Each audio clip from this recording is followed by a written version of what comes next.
Salvador Frausto, qué gusto verte y bueno, muy buenas tardes. Marta Olivia, un gran gusto conversar contigo, arrancar la semana con la audiencia, conversando sobre este primer informe.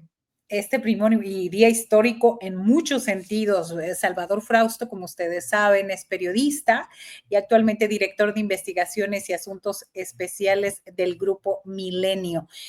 Salvador, ¿cuáles son las cuestiones históricas que ves en este día en general, este 1 de septiembre del 2025? Sí, pues es un día cargado de simbolismos, Marta Olivia. En primer lugar, es el primer informe de gobierno de una presidenta mujer, es decir, inaugura su primer año de gobierno, 11 meses, pero bueno, da ya un panorama de cómo le ha ido al país desde que ella asumió el mando, pero incluso hace una retrospectiva para asumir que ella es parte de un movimiento, el movimiento de regeneración nacional o la también llamada 4T, porque nos da algunas cifras que viene cargando desde 2018 los gobiernos de la 4T, es decir, el de Andrés Manuel López Obrador y el de ella. Entonces, este primer simbolismo de que sea la primera mujer que me parece que le ha dado impreso su sello muy característico de continuidad con estabilidad. Es decir, a mí me llamó la atención un discurso con muchos datos duros, con mucho aplomo, en el cual no vimos estridencia, sino vimos serenidad, datos duros, como decíamos, y bueno, pues me parece que hizo un diagnóstico muy interesante para ir analizando algunos jalones de oreja o llamadas de atención como esta para los empresarios, en la cual pues dice que falta un poco de involucramiento también en ese sector, en algunas otras áreas faltan muchas cosas por hacer o están en marcha, por ejemplo, todo lo referente a los hospitales que se están construyendo, a los ajustes que se están haciendo, a los programas y acciones de gobierno en el terreno de la salud. Ahí me parece que va agarrando nuevo camino, va agarrando camino lo que todavía no se ha consolidado, que son mejoras importantes en el terreno de la salud, pero en otras sí, pues destacó la pobreza que creció, que disminuyó los índices de pobreza en 13.5 millones de mexicanos salieron de esa condición entre 2018 y 2024, una tendencia que ella se compromete a mantenerla. Habló también de cómo ha disminuido la inseguridad, los homicidios, por ejemplo, con una caída de 25%, los feminicidios cayeron más de 30%, está pendiente la lucha para el delito de extorsión, que es un delito que ha crecido mucho en los últimos años, incluso en el último año ha mostrado repuntes importantes. Entonces, hay ahí una agenda interesante que ir desgranando, pero digamos en este primer saque el simbolismo de una mujer presidenta que representa continuidad con estabilidad al proyecto de la 4T, y por otra, el tema de hoy, la Suprema Corte de Justicia de la Nación se renueva, salen los ministros fifís, los abogados de los ricos y entran abogados que han trabajado con causas sociales y entran estos nuevos juristas con unos niveles de aprobación muy interesantes y los que se van, pues se van por la puerta de atrás, Marta Olivia. Ahora sí que lo dejamos, ahora sí, hasta ahí para dividir el tema, si te parece. Y claro, bueno, damos la bienvenida también aquí a nuestro colega periodista Jorge Meléndez, periodista, reportero, director de Periodistas Unidos. Bienvenido, Jorge. Bienvenida tú también, gracias, que andabas de vacaciones muy necesarias. Sí. Un saludo a Salvador y por desgracia pues no está Daniela Pastrana porque anda con 8 chambas a la vez. Ya. Así es. Empezamos, Jorge Meléndez, haciendo un primer saque de consideraciones generales acerca del primer informe de estos 11 meses de gestión de la presidenta Claudia Sheinbaum. Además, ya ha referido Salvador este regaño a los empresarios, donde ahí dijo ella que el Plan México destacan los polos de desarrollo económicos para el bienestar, que están ofreciendo incentivos a la inversión. Y bueno, hay 15 polos iniciales y 8 del corredor interoceánico, así como 18 de los nuevos parques industriales que ya están en marcha, y parece que los empresarios no están jalando parejo. ¿Qué otras cuestiones alcanzaste a ver tú en este primer saque? Bueno, yo diría primero las que a mí me parecen más importantes, aparte de una serie de obras que siempre escuchamos. Yo recuerdo desde el primer informe presidencial que vi, que eran larguísimos, obras y obras y obras, y a la mera hora pues no tenían concreción. Pero la doctora Claudia Sheinbaum, como buena científica y precisa, dice que hay 19 reformas constitucionales que ya están aprobadas, entre ellas las dos más importantes del Poder Judicial y del Poder Legislativo, y algunas otras, y 40 nuevas leyes. Eso tiene importancia desmenuzarlo después con calma cada una de ellas. En segundo lugar, el llamado a los empresarios, a mí pues no lo pensaba que lo dijera, porque desde hace tiempo, incluso aquí hemos dicho que, por ejemplo, Gerardo Esquivel y Jorge Cepeda Patterson, entre otros muchos, han dicho: hay reuniones y reuniones y reuniones con los banqueros, con los empresarios, con los industriales, pero no hay inversión. Eso lo sabemos desde hace tiempo y creo que esto sigue. Y entonces uno se pregunta, bueno, ¿y esta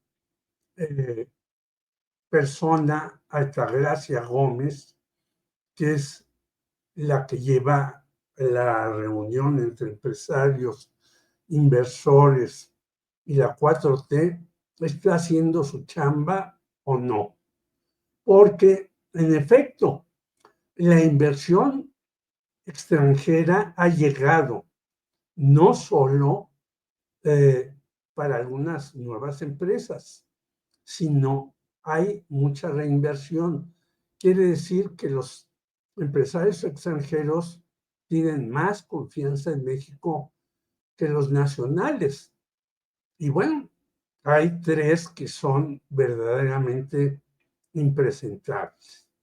Un señor, Ricardo Salinas Pliego, que no quiere pagar los 74,000 millones de pesos que debe. Otro señor, Germán Larrea, que después de 11 años sigue sin reparar el río Sonora y todo lo demás. Y los empresarios que únicamente son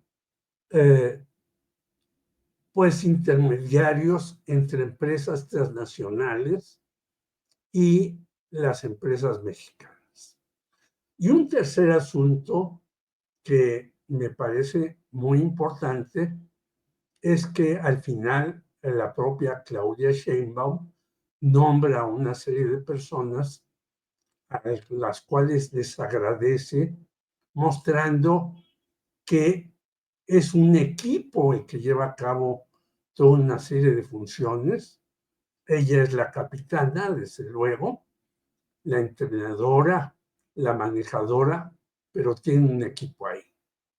Otras cosas que no me gustaron es que se alarguen los aplausos por una cosa o por otra, por lo que dice que va a crear esto, o que ya inauguró aquello, o que ya va a hacer algo más adelante.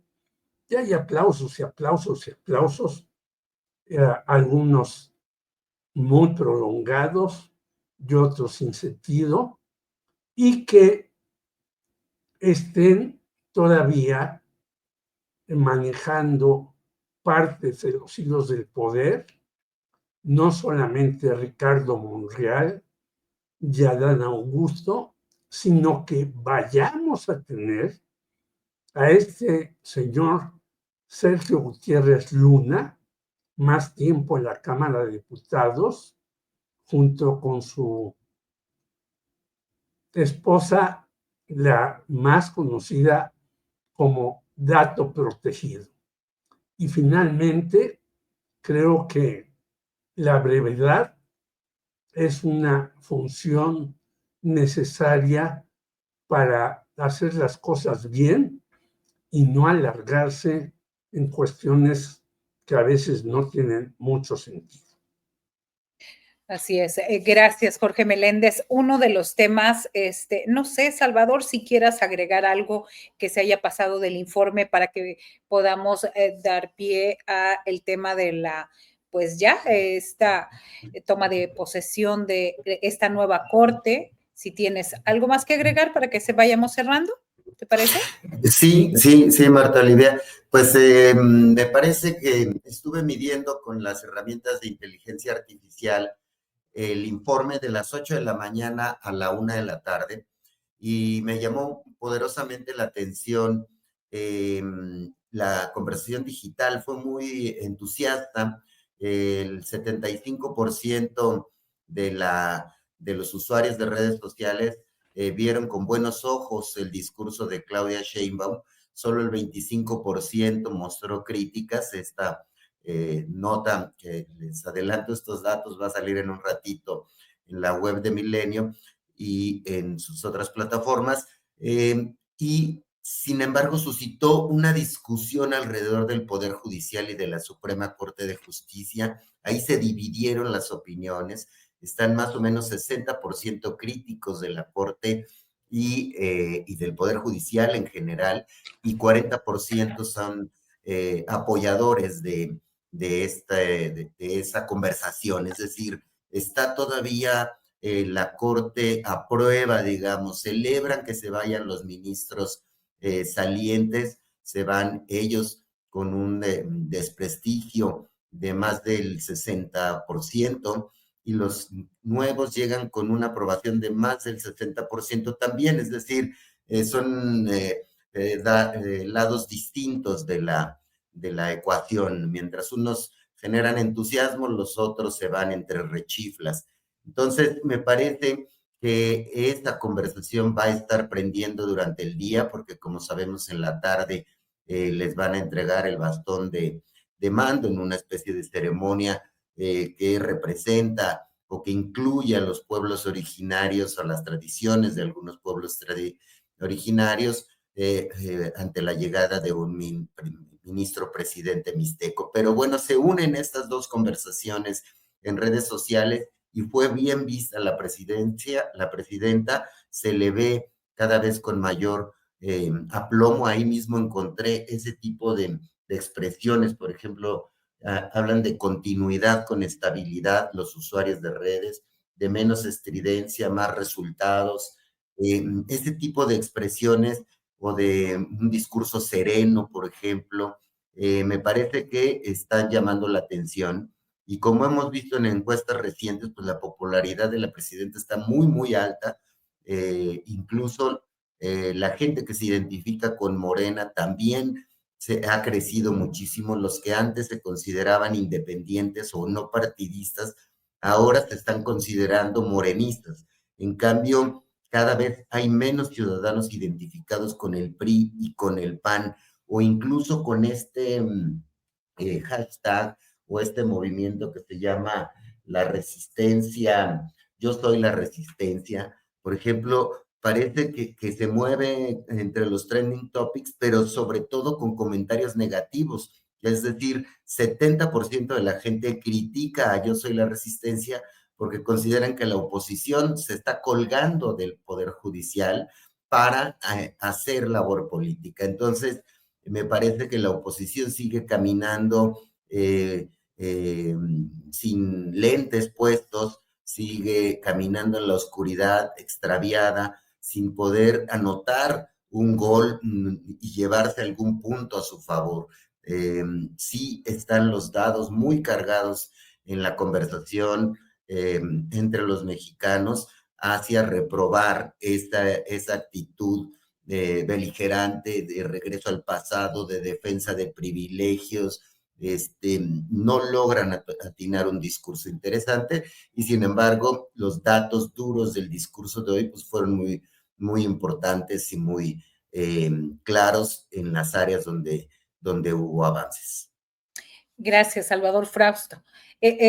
Para este tema, Jorge Meléndez, ¿cómo viste además de que no tienen tanto apoyo popular, estos temas de la resistencia y esta marcha? ¿Qué opinas de la presencia de Claudio X González, que estuvo ahí en esta manifestación convocada por la alcaldesa Alessandra Rojo de la Vega? Y dice que, pues, la Marea Rosa apoya a la resistencia. Bueno, pues son apoyos entre derrotados, como decía Salvador. Yo ahí no veo ninguna posibilidad de resurgimiento de esa oposición. Primera, porque no plantea nada interesante para la gente. Segunda, por los datos que ya se han dado muchas veces, de 14 millones que han salido de la pobreza. Tercera, porque el salario mínimo aumentó en la administración de Andrés Manuel López Obrador como nunca en la vida. Hay que recordar que tuvimos un presidente de la Comisión Nacional de Salarios Mínimos, Basilio Vadillo, que duró como 22 años ahí y nunca aumentó el salario mínimo, diciendo que eso iba a traer inflación, y no, sufrimos, superinflaciones con Cedillo, con López Portillo, con Miguel de la Madrid, y aún así no aumentaba el salario mínimo. Yo creo que esas cuestiones ni siquiera las han analizado estos señores de la oposición. Yo veo que el problema está dentro de Morena. Por cierto, Andrés Manuel López Beltrán, al que le dicen Andy, y él no quiere que lo cataloguen así, fue al informe de la presidenta.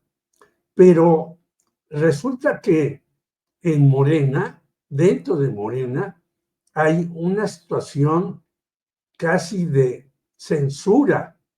Un ex compañero de izquierda, Eduardo Cervantes, hizo una crítica que, pues, hay que ser muy cuidadosos porque de 24 gobernadores, 11 son expriistas. Hace rato apareció el señor Armenta y le preguntaban cosas y decía, no es cierto, no es cierto, no es cierto.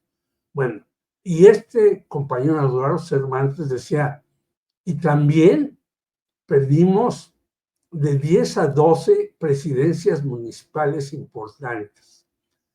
Tenemos que tener cuidado con eso y hacer una crítica y autocrítica para que Morena sea un verdadero movimiento. Pero los dirigentes de Morena, pues no se mueven, no dicen nada. Al contrario, simplemente son aplausos. Y un partido no se forma, no se moviliza, no se lleva a adelante nuevas acciones si no está en acción y en discusión de estos asuntos. Y creo que más discutimos en los medios, incluso gente que somos de izquierda, que en la propia Morena, donde hay una cerrazón y hay un señor en Morena de la Ciudad de México que reprime toda cuestión crítica al respecto.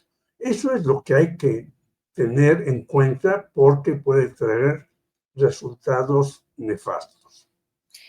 Gracias, Jorge Meléndez. Pasemos al otro tema, antes de que se nos vaya, el tema de los nuevos ministros de la Suprema Corte de Justicia de la Nación. El antecedente, pues, es de que los que se fueron, pues, dejaron, pues, además, muchos pendientes, pero la nota de la semana pasada fue este reporte de la Contraloría Interna del extravío de 188 objetos valiosos, donde destacan aparatos de comunicación y colecciones de arte. Y bueno, tampoco fue extraño que Norma Piña, la expresidenta, ¿sí? ¿Ya se puede decir expresidenta, Salvador? Pues sí, ¿no? Porque ya empieza formalmente ya desde hoy, 1 de septiembre, ya no son, pues ella es la que tendría el mayor rezago o ahora sí que la mayor número de desapariciones de estos 188 bienes muebles que fueron canalizados pues a los 8 ministros y pues sobre todo como un poco como de pena ajena, ¿no, Salvador? Porque digo, está el tema judicial, están los fallos, está todas lo negativo que tenía esta parte de los ministros, este sistema judicial, pero ya como la cereza del pastel, oye, llevarte hasta también las obras de arte que no son tuyas, a mí se me hizo un poquito el colmo, Salvador, no sé cómo lo viste tú. Sí, pues esta Suprema Corte de Justicia de la Nación se va por la puerta trasera, Marta Olivia, con una gran cantidad de escándalos, pues está identificada pues, en primer lugar, con esos gastos excesivos. Recordemos que cuando el presidente López Obrador llamó a la austeridad y llamó a la austeridad incluso a otros poderes o a los llamados organismos autónomos, varias áreas, pero el área de la Suprema Corte de Justicia de la Nación, el INE, ¿se acuerdan? El INAI, no quisieron meterse en la lógica de la austeridad, siguieron viviendo con presupuestos muy elevados, con salarios altísimos, con asesores altísimos, es decir, se van con una marca de resistencia al cambio y a la austeridad,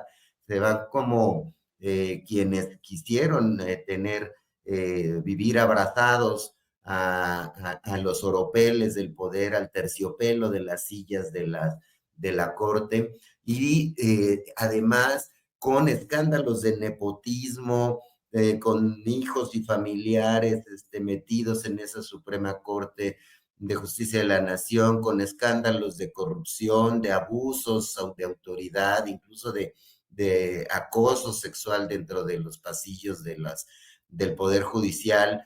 Y después tuvimos este capítulo de la cena secreta de Norma Piña con Alito Moreno y otros funcionarios judiciales y políticos. Es decir, vergonzoso previo a las elecciones, reuniéndose con la oposición, aparentemente en un acto que fue leído como una intromisión política. Norma Piña llega con una promesa de independencia del Poder Judicial frente al Poder Ejecutivo, sin embargo, propio, rápidamente queda atrapada en una trinchera política, que es la trinchera política de la oposición. Se convierte en la vocera del PRI y del PAN, fue la figura más visible del PRI y del PAN ante el desgaste y el extravío de los candidatos y los políticos de ese partido. La caída de Norma Piña termina afectando a Xochitl Gálvez. Xochitl Gálvez cae en la popularidad. Cuando cae la popularidad de Norma Piña, terminan arrastrándose juntas y marchando juntas, vestidas de rosa, para defender los privilegios que claramente estaban ellas jugando.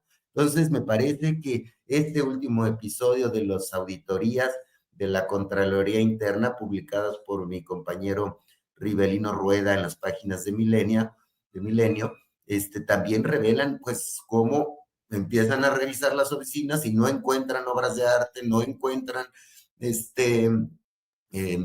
aparatos de comunicación, 188 de estos objetos no localizados en el arranque de la auditoría estaban en las oficinas de los ministros, según la propia Contraloría Interna. Ahora bien, nos mandan después un documento de la Suprema Corte de Justicia en la que aparentemente quieren aclarar estos asuntos, pero en realidad terminan ampliando la cantidad de objetos perdidos. La auditoría final, que no era pública, decía que recuperaron el 94%, pero 864 objetos no fueron localizados. Es decir, no fueron 188, fueron 846 objetos de valor no localizados y extraviados. Entonces, sí cierra de manera tragicómica el periodo de la ministra de los oropeles, Norma Piña. Híjole, ¿qué agregar? Es cuando piden la aclaración, Salvador, y tiene uno le aclaran que no te equivocaste, eran muy poquitos los que decían, y ahí como periodista uno disfruta, exactamente, qué bueno que me aclaran que me equivoqué, pero hacia arriba, en un escándalo, pues, que dejó mucho mal parados a los que ya se fueron. ¿Algo que agregar al respecto, Jorge Meléndez, para pasar? Sí, varias cosas. Mira, yo no descarto ni dejo de lado eso, pero lo que me parece más grave es la exoneración al señor Lozoya. Eso fue ya el tiro de gracia que se dio la señora Norma Piña a sí misma y a toda su corte. Es más, fue tan grave el caso que algunos ministros no fueron a su despedida, no solamente Lenia Batres, sino algunos otros. Pero lo que me parece terrible es que se pueda hacer esto y se quede impune. Y yo aquí digo, bueno, ¿y el fiscal general qué ha hecho para todo este tipo de la estafa maestra, de Segalmex, de cualquier cosa que no es menor, aunque lo de los ministros es terrible, porque siendo aparentemente universitarios, con doctorado, con experiencia, pues se vuelvan unos ladrones, no digo todos ellos, sino los que tuvieron que poner las cosas ahí. Y en segundo lugar, me parece peor todavía que la Auditoría Superior de la Federación del señor David Colmenares, que tampoco ha hecho nada al respecto para sancionar no solamente lo que pasa ahí, sino en la alcaldía más pequeña, siga haciendo de las suyas y metiendo a priistas en la Auditoría Superior de la Federación, cuya mano derecha es Claudia Colichi, la hija de Amalia García, que por cierto, recordemos, hace poco un exgobernador de Guerrero le quiso mandar un obsequio a Claudia Sheinbaum Pardo, Ángel Aguirre Rivero, y Claudia Sheinbaum dice, no lo voy a aceptar porque yo ni conozco a ese señor, ni quiero eso. Bueno, Claudia Corichi fue el brazo derecho para que llegara este señor gobernador en una conversación que estaba media o mal de la garganta o con humos de alcohol muy altos, la señora Claudia Jorichi, y le decía, ¿qué quieres que te mande de apoyo? Dinero, personal y demás. Y ahora está en la Auditoría Superior de la Federación en un puesto relevantísimo. Eso es lo que hay que hacer. También, no solamente hacer una verdadera castigo en la Suprema Corte de Justicia de la Nación porque se llevaron cuadros que no son de ellos. Yo recuerdo que un procurador general de la República, y voy a decir el nombre, Ignacio Morales Lechuga, yo llegué a donde estaba y vi un montón de cuadros y dije, oye, ¿y estos qué? Son pago que se hacían por especie. Recordemos que los artistas podían pagar con cuadros y obras. Dice, no, estos son míos. Bueno, puede ser que sean de él y los lleve a donde trabaja y los regrese. Pero si son de la nación, hay que reclamarlos y sancionar a las personas, así hayan sido procuradores generales de la República o secretarios de la Procuraduría Mayor, etcétera. Gracias, Jorge Meléndez. Y bueno, el tema que tenemos pendiente es esa, la toma de protesta del nuevo Poder Judicial. ¿Qué perspectiva sobre esta nueva corte? Y bueno, ha habido de todo en este día, Salvador Frausto, ha habido de todo. ¿Cómo tú que estás viendo siempre todas estas mediciones en las redes sociales y lo demás, y menciones, cómo se está viendo esta recuperación de estas ceremonias tradicionales de los pueblos originarios? Hay quienes señalan que es demagogia, que es populismo, pero hay quienes dicen es el espacio en nuestra historia que ha sido demasiado olvidado.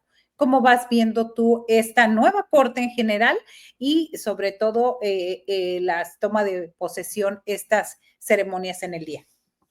Sí, está generando muchas expectativas esta nueva corte y en particular el ministro presidente Hugo Aguilar, de origen mixteco, es decir, genera expectativas positivas moderadas, porque 6 de cada 10 internautas lo ven con buenos ojos y 4 de cada 10 lo ven de manera crítica.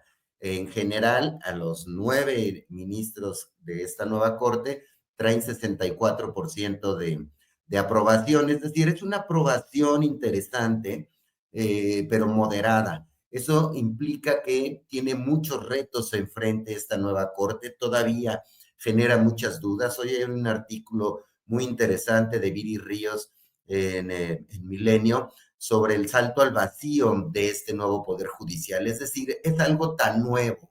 No tenemos referentes en otras partes del mundo de algo tan profundo, de que se hayan elegido tantos puestos del Poder Judicial de manera, por medio de voto directo. Entonces, hay ahí una serie de dudas sobre el Poder Judicial. Por una parte están los 9 ministros a quienes se les identifica cercanos a Morena, también se les identifica cercanos a causas sociales y, sin embargo, y experiencia como abogados, pero vamos a ver qué pasa y cuáles son sus primeras acciones. Van a estar bajo el ojo, bajo el escrutinio. Nunca se había hablado tanto del Poder Judicial en México, no solo en redes sociales, sino en general en México, como ahora. Es decir, el Poder Judicial está saliendo a la palestra pública. Los jueces, los magistrados y los ministros son parte ya del debate público y los vamos a estar observando con mucho cuidado. Hay todavía muchas dudas, muchos de los jueces de poderes locales, de las magistraturas en algunos estados, quiénes son estos personajes, no sabemos cómo llegaron ahí, cómo ganaron, es decir, vamos a tener que estar muy observantes de las primeras acciones del Poder Judicial. Sin embargo, el Poder Judicial saliente era tan opaco, tan corrupto, con tanto dispendio, no era independiente a los otros poderes, era una facción de la oposición. El Poder Judicial era una facción de la oposición. Entonces, lo que venga, no creo que sea tan malo como lo que se va. Gracias Salvador Frausto. Y interesante el análisis de Viri Ríos, porque también señala que en toda esta es falsa la premisa de que Morena tendría todo el control, porque hubo muchos que se colaron, hubo mucha gente, como tú dices, en los poderes locales que de pronto llegaron y nadie sabe, casi como por arte de magia, cómo fue que se votó por ellos. Pero bueno, ese es parte de los retos. Jorge Meléndez, ¿qué otros retos tiene esta nueva corte? Bueno, a mí primero me parece terrible que una serie de personajes critiquen no solamente a Hugo Aguilar, sino al Poder Judicial por referirse y entregar el bastón de mando y utilizar prácticas prehispánicas que en México son muy comunes, que todavía se desarrollan y que estos críticos hacen válida la frase que hace muchos años dijo Carlos Monsiváis: estamos en la primera generación de México-estadounidenses y más estadounidenses nacidos en nuestro país. O sea, estas nuevas generaciones que ven todo con los ojos de Estados Unidos y que no ven de dónde venimos, de la náhuatl, de los nahuas, pues me parece que hacen honor a esto que ha dicho Monsiváis y cada día más con las redes sociales. Entonces, es una tontería que critiquen esto. Segundo lugar, yo también leí el artículo de Viri Ríos y creo que tienen una situación muy complicada los nuevos jueces, magistrados y ministros, pero sobre todo los nuevos jueces, porque muchos de ellos pueden ser personajes impulsados por los gobernadores. Y hay que recordar que muchos gobernadores que están en los estados, pues no son de fiar, ¿no? Sino tratan, como siempre, de acaparar todos los puestos de poder para que a ellos no les digan nada y sigan haciendo sus cuestiones. Tercer lugar, hay una buena cantidad que llegaron no solamente por los acordeones, sino ni siquiera cumplían con el promedio que se había establecido y les dieron paso para que pudieran estar ahí.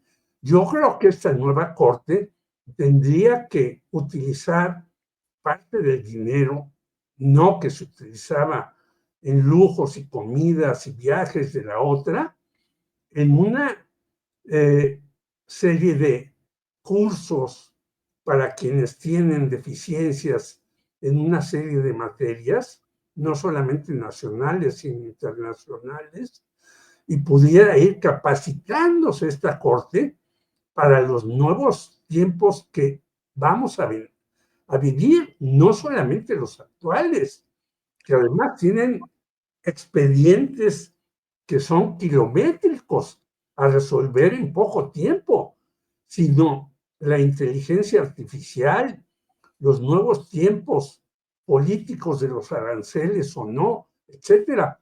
Veamos en Estados Unidos con todo y que la Corte Suprema está jefaturado por republicanos, pues le han dado algunos zapes al señor Donald Trump, no solamente en lo que habíamos dicho de aranceles y demás, sino en el nuevo Alcatraz que tiene que quitar, porque ya le dijeron que no es posible que se haga eso. Entonces, hay que utilizar el dinero perfectamente para los nuevos tiempos, capacitando a quienes tengan deficiencias en esta corte. Yo creo que así podrán dar los resultados que se necesitan en este país tan desigual en la justicia. Bien, bien, pues muchas gracias por estar en esta mesa de dos ahora. En esta mesa, si algo quieren agregar, como postrecito, 1 minuto para cada uno. Salvador Frausto. Sí, bueno, pues nada más destacar en el caso del informe, del primer informe de la presidenta Claudia Sheinbaum, también ciertos mensajes al tema de Estados Unidos. Me parece que en varios momentos que arrancó varios de los, mayor parte de los aplausos, es cuando refirió estos conceptos de respetar la soberanía, de estar en diálogo con los Estados Unidos, pero siempre con coordinación, que no reiteró la parte de que no podía haber un ingreso de fuerzas armadas de los Estados Unidos a nuestro país. Este es uno de los capítulos más difíciles, el gran tormento que le ha tocado lidiar a Claudia Sheinbaum en este primer año de gobierno, ha sido lidiar con el estilo de Donald Trump, es decir, este tipo que exige y exige, amenaza y amenaza, y está haciendo esto para buscar mayores ventajas en las negociaciones con los demás países, con todos los países del mundo, pero bien subrayó la presidenta Sheinbaum, ahí México es el país que menos aranceles tiene con Estados Unidos de todos los países del mundo, es decir, la negociación en los terrenos de economía, de seguridad y de migración, pues han corrido con buenos resultados, con serenidad y paciencia, como se ha dicho.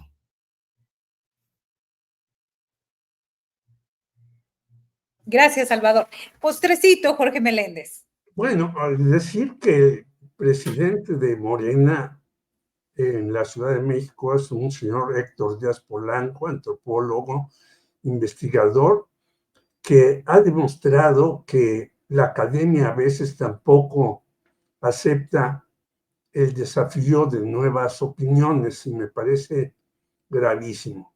Y decir que en Periodistas Unidos vamos a entrevistar el miércoles a las 4:30 a Emiliano Ruiz Parra sobre la serie de Marcial Maciel, que sigue siendo importantísima, porque la Iglesia en México tiene una situación todavía de gran influencia en el poder, sobre todo económico. Veamos cómo Marcial Maciel sedujo no solamente a los empresarios, sino a las esposas de los empresarios, para que le dieran dinero e hiciera todas sus tropelías. Y en México no solamente es el caso, ya vimos el caso en Boston, de Estados Unidos, en Chile y demás, pero yo creo que pongamos atención a la Iglesia mexicana, que lejos de haber avanzado con la teología de la liberación, ha retrocedido. Y entonces sabemos ahora que en la torre mítica, que está mal construida, Norberto Rivera Carrera, porque hablamos a veces de quienes tienen propiedades, tiene ahí varias propiedades que de su salario, de las limosnas que se llevó a sus bolsillos, o de qué más. Ese es un tema que sigue siendo importante, el de Marcial Maciel. Por eso entrevistaremos a Emiliano Ruiz Parra para que nos dé él toda una serie de datos de cómo hicieron esa serie, que yo recomiendo y que está, perdón por el comercial, yo no quería hacerlo, en HBO. Muy bien. Gracias, Jorge Meléndez. Un gusto coincidir con ustedes en este lunes, Salvador. Jorge, extrañamos Gracias a Daniela por para la estar próxima. nuevamente. Un abrazo, Salvador. Y Gracias. extrañamos a Daniela Pastrana y saludos a la audiencia. Gracias. Buena tarde. Buena tarde a ambos. Gracias.